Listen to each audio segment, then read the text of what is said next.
আমি বেসিক্যালি এসেছি আমার একদম নিজস্ব দরকারে, কারণ আমার কলকাতার বাইরে গেলে একটা ইন্টিমেশন দিতে হয়, ফলে আমার ইন্টিমেশন লিস্ট নিয়ে আমার এখানে আসা।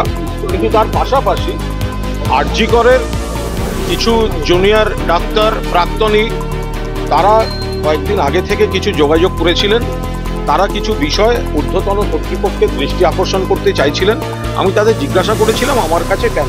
তারা বলেছেন এই কর্মপ্রার্থীদের আন্দোলনের সময় আপনি একটু সময় দিয়েছিলেন, তাদের হয়ে চেষ্টা করেছেন, আমরা তাই আপনার কাছে এসেছি। তো তারা আমায় কিছু বলেন। আরজি কর হাসপাতালের প্রতি আমার একটা দুর্বলতা আছে। আমার বাবা মা দুজনেই সেখানে মেডিকেল স্টুডেন্ট ছিলেন।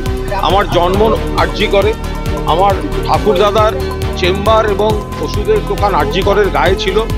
অতীতে এক্সপ্যানশনের সময় সেগুলো সব উঠে যায়। আমার একটা দুর্বলতা আছে।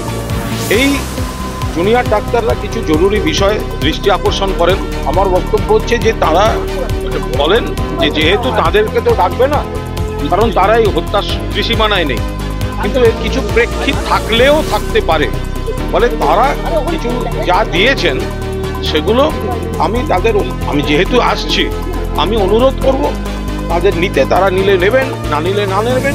আর এই জুনিয়র ডাক্তারদের বক্তব্য তাদের পক্ষে এসে দেওয়াটা অসুবিধা, কিন্তু যদি এরা মনে করেন এই তথ্যগুলি তাদের কাজে লাগবে, তাহলে তারা ওদের সঙ্গে কন্ট্যাক্ট করলে সেগুলো দেওয়া থাকছে।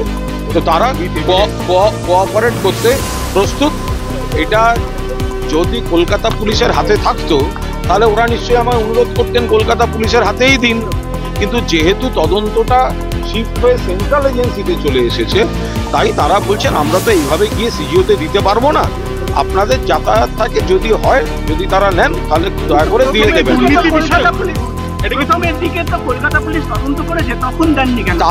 আমি তো বলতে পারবো না। তো তাদের হাতে তাদের না, ডকুমেন্টটা পুরোটা ছিল না, কারণ প্রথম যারা বলেছিলেন তারা মুখে বলেছিলেন। তো মুখে বলার উপর দাঁড়িয়ে তো আমি কাউকে দিতে পারি না।